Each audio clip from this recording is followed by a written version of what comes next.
lovely to see you again. And welcome to our next installation of Real Life Motivation. So, Kel, did you want to share what's our concept today? What we're going to be talking about? So today it was really about looking at our energy, how we use our energy, and are we using it wisely? So are we using it on things that are within our control, within our influence, or out of our control? And I think that's the fascinating thing, is actually looking at things that happen in life, especially at the minute around the coronavirus. What are we getting wound up about, and can we actually do anything about it? Brilliant. So I'm wondering, should we start with a story? Like, how can you relate this to your own experiences? Because we're always really interested in what you've put yourself through. Yeah, I mean, the Atlantic was always such a great sort of environment to demonstrate how all of this stuff works, And I think a great example of that was the weather out there. The weather was so frustrating, because whether it be blowing you in the wrong direction, not blowing at all, and making it really hard work. And to tell you my little story, there was one day where I was really struggling, and I was just screaming at the wind, saying, will you just give me a break, just for 10 minutes, just give me a break. And as soon as I said that, this wave came and just hit me, and like straight over the top of the boat, and I was like, thank you very much, and got my knickers in a right twist. But actually, the wind, the waves, the weather was totally out of my control. So I was wasting so much energy that I could have put into rowing on getting wound up about the weather. And once I chilled my beans and kind of said, well, can you do anything about the weather, Kelda? Well, no. So stop getting chirpy about it and just crack on and row, and actually I felt so much better. It's understandable. But I had a very interesting conversation with someone the other day who was getting very wound up about the work situation that we're in at the minute around the coronavirus. And so I talked to it, we call them the circles of influence. So if you picture 3 circles, I've got a little drawing here actually for when we do it. So I don't know if you can see those. Yeah. So the 3 circles that are kind of interlinking, and they're things that are what's under our control, what can we influence, and what is out of our control. And when we actually start looking at it, it makes life very simple when we really break it down into these 3 circles. So this lady I was talking to the other day, and I said, okay, just picture those circles and those things that are bothering you, that are winding you up. Which circle do they fit into? And if they're actually in that circle that's out of your control, well, there's nothing you can do about it. So you may as well just put it to one side and forget about it, because any energy you put into that is wasted energy. And when we start looking at it, if you think of the situation we're in now, what is under our control? And I think there's actually a lot less. In my opinion, this is my opinion, there's only one thing that is totally within our control. I don't know if you agree with that, Rachel. That's a question coming back at you. But for me, it's attitude. Attitude. The one thing we can totally control is our attitude. There's lots of other things that, food at the minute, we can influence it, but we can't actually control it. But because of the coronavirus, we might not be able to get the fresh food that we normally would do. We might not be able to eat what we would normally eat, but we can still influence it. We can still influence, how much food we eat each day, whether when we go to the supermarket we buy healthy stuff or we just buy lots of treats, So we can influence it, but we can't ultimately have total control over it. equally, the whole situation with the virus, when it ends, we have no control over that. And I speak to a lot of people that are worrying about, when is this going to end? It's wasted energy because we just don't know. Mm. Can I, sorry, go on, you go for it. Well, I'm just wondering if that's a good time to do my little analogy, because when we talk about energy, I've got 2 pint glasses here, one full of water, one empty. And if the one full of water is all the energy that we've got to spend in a day, that's it. If we waste that much, so I've sort of filled the empty glass half full, if we waste energy on things that are out of our control, that only leaves us with what's left in the original glass to use on things that are within our control.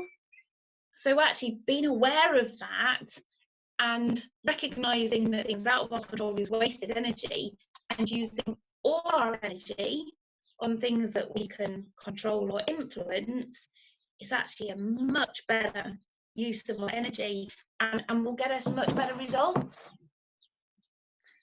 Thanks. I think it's really helpful to think of it in terms of energy, because I think often we just think, we don't always equate stuff that we're thinking about as actually the fact that it's sapping our energy, or it's stopping us from thinking about stuff that is more fruitful or useful. I'm wondering about the fact that this is a great theory, and maybe a lot of people listening will have heard this theory. And so I'm wondering, how do you actually do it in practice? So it's, in theory, everybody will go, yeah, you're right, I can't control it. Yeah. But actually, short of me saying that, probably doesn't make me feel much better. So I'm just wondering, how do you do it in practice? Put it in practice, yeah. And it's a great question, and I think it kind of almost links to the 2 other podcasts that we've done, because one is about creating a habit, that when you get something that's maybe winding you up, you know, not making you feel good, it's looking at it and creating a habit of going, right, I'm going to picture my 3 circles, or I'm going to write my 3 circles down. Which circle does it fall in? And then when you recognize that it's out of your control, is back to that being aware and taking responsibility. You know, it's not easy to always put it to one side and realize it's wasted energy, but you've got to start somewhere. So first step is being aware. So writing those circles down, writing something in those circles and going, okay, I'm now aware that any energy I spend on that out of control circle is wasted energy. It's still not easy to always stop yourself from wasting that energy, but it takes practice, it takes time, it takes effort to create that habit. First step is about being aware. And I think that's the second thing, is that it's back to the recognizing there's a choice and taking responsibility for your choices. So I'm seeing an awful lot of people at the minute making different choices with the situation we're in. And some people are choosing to waste an awful lot of energy on things that are out of their control. And in wasting that energy, they're not thinking great thoughts, they're not feeling great, and they're not behaving in a great way. And as we've already talked about, that can then cause a downward spiral. And the more you downward spiral, the harder it gets to take control of where you're putting your energy. But really, we've just said there is one thing that is totally under your control, and that's your attitude. Attitude is energy. It's what are you putting your energy into? What attitude are you putting out there? Really hard when you're doing that downward spiral, but ultimately it's your choice, it's your responsibility. It takes time, effort, and practice. Yeah. Can I tell you another little story, actually? And it's someone who's struggling in the current situation, and doing a lot of email contact. And in every email, the energy is going in the same place. You know, it's all crap. It's never going to end. I can't cope with it like this. All of that energy, all of her energy is going into those thoughts. But everything she's saying is out of her control. So A, it's wasted energy. B, it's not helping her move forwards. It's not helping her feel better. But actually, and this comes back to what we were talking about last week with the Google search bar, that's what she's focusing on. That's what she's putting in her search bar. So that's what she's seeing. And only she can change it. No one else can do that for her. So it's tough, but we have to take responsibility for our choices and where we're putting our energy, our focus.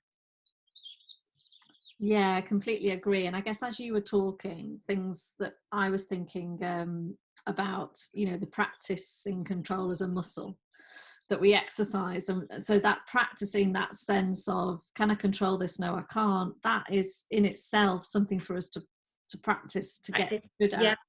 You know, I often say, you know, you go to a gym and you don't get fit after one session, you know, and you always hit a time until you get a level of fitness that it's hard and that your legs are aching and you're feeling tired and you don't want to do it. But it takes effort and commitment to change and get fitter. It's exactly the same with this. It takes effort, energy, commitment to create more useful habits and for it to become automatic, you know. But over time it does. And actually, as soon as you start thinking like that, you'll kind of go, wasted energy, out of my control, crack on. But it takes time to get to that point. And it doesn't stop you thinking about it. Like, I've known this theory for a long time, but actually I'll still start to think about stuff I can't control, and just in case I can, you know, there must be a way. And maybe if I watch the news even more, I'll even learn even more a way of controlling this. But actually you can't. And I guess when you were talking about attitude, I was thinking attitude in itself is a habit. It's a habit of attitude. It's, you know, what is my habit? Is it to look at everything I can't control, or is it to start to see what's useful here and what energizes me and what would help? Yes. And it's back to that saying, isn't it? You know, you can't control other people's behaviors, but you can control how you choose to respond to it. So a lot of the time we see the things that people are getting wound up about are often linked to someone else's behavior. Now, you can influence that behavior because you can, you know, we're all having to live in, you know, if you're living with family or with friends and you're living in close, confined situations now, and maybe people are starting to wind you up, you know. Now, you can influence your mum, dad, brother's behaviour by telling them, you know what, you doing that really winds me up. But ultimately, you can't control whether they choose to change their behaviour or not. What you can control is how you choose to respond. So recognising that they're winding you up, but actually at the minute we're all in a bit of a different situation, it's not great for anybody, I'm going to choose to take myself into the garden and create a bit of space so they stop winding me up. Again, not easy. We're not saying any of it's easy, but the first step is becoming aware of where the choice lies. And the choice is always there. That's the beauty of this. We've always got a choice. And I'm really glad you mentioned the downward spirals. So I learned about those a long time ago via a book with Benjamin Zander, actually, who talked about moving from downward spiral conversations to conversations of possibility. So in other words, sometimes we find ourselves, and I particularly I've been doing this at the moment with COVID, is we're in a downward spiral. So we're all trying to figure out what will happen when, and what about this and what about that, and have you seen them doing that over there, and should they be doing this? And that's a downward spiral conversation. It's going nowhere. And his advice to move out of that was to start to ask much more open questions. So if people are in those conversations, yes, you might need to take yourself out of there because they're draining your energy. But the other option is to say, so what can we do right now? Or what's possible? Or what do we really want to happen if we could make it happen? Or just to start to shift the energy by the questions that we ask, I guess. But yes. what do you think? Yeah. And yeah, I completely agree. And I think that also depends on where the other person's at, you know, because I think there's probably a podcast for another day, but, you know, the chimp paradox, which I think we're going to go on to talk about, if someone is getting wound up and agitated and frustrated themselves, that might not be the time to have a conversation with them, you know, let them calm down and then have the conversation. But for me, and this is very much about the control, out of your control, it's about having a solution focused approach. So focusing on the problem is often out of your control. So, you know, COVID-19, the problem is out of our control.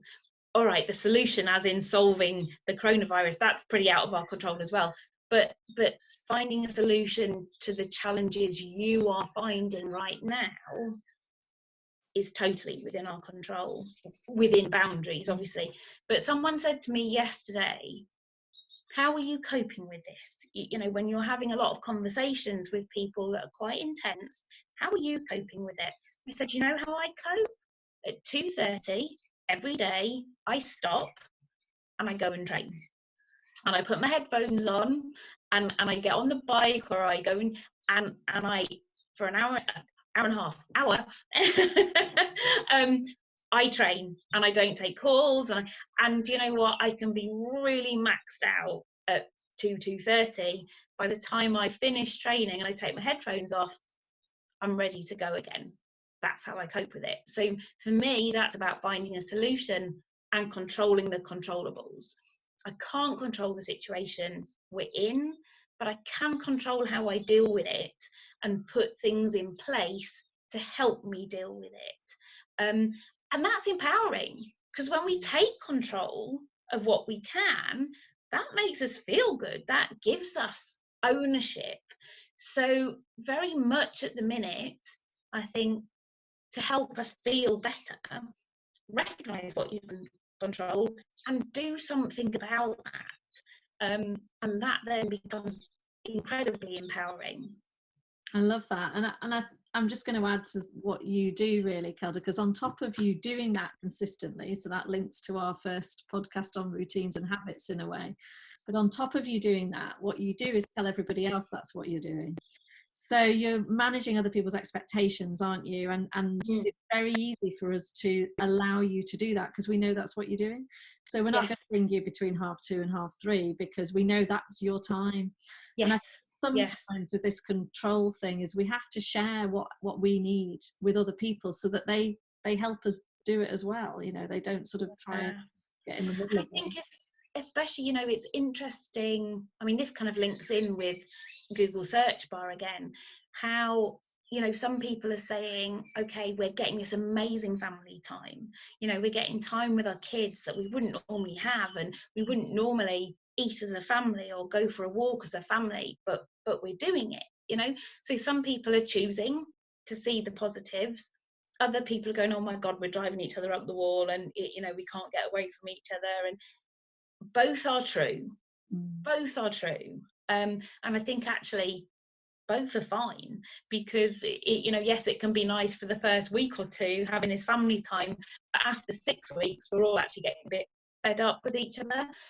But if that's a case of, like we just said, recognizing that actually that person today, they need to go for a walk on their own because they just need a bit of space, but talking to each other and communicating that is really important. And that is something that's under our control. You know, we can talk to each other and communicate with each other. Might not always be easy because that's up to the other person choosing to communicate as well, and that is out of our control. And that's where it becomes really interesting the more you look at it, and then recognizing again, well, if they choose not to communicate with me, there's no point me wasting energy on that, because that's their choice and that's out of my control. just that links to what you were saying, I think, which is that both are often true. So sometimes we can believe that only one thing's true or the other, and then we go from we hate each other to we all love each other. We're hating this to we love this. Actually, we love and hate it, and Yeah, we get on and we argue. And I think the more we can have a bit of a balanced sort of reflection on in terms of what we believe is our current truth, the more we bring balance to that, I think the more that helps us feel energized and as I well. think it's okay for it not to work sometimes. Mm. You know, again, I was talking to another young person yesterday who was having a real wobble, and I was like, it's okay, have a wobble, because this is tough. This is tough to think you can be positive every day the whole way through is really quite unrealistic expectations, you know. So let's embrace the wobble, you know. So I think if people are living in close confinement together, to expect that you're going to get through the whole of lockdown and never have an argument, well, fair play. Like, that's a great relationship you've got, you know. But that doesn't mean the relationship's not working or you're all falling apart. That's just reality and how it is. One thing that was really interesting as well, and it was kind of a useful tool for, I think, maybe linking it to what's under your control and what's not, is the question, what is your evidence?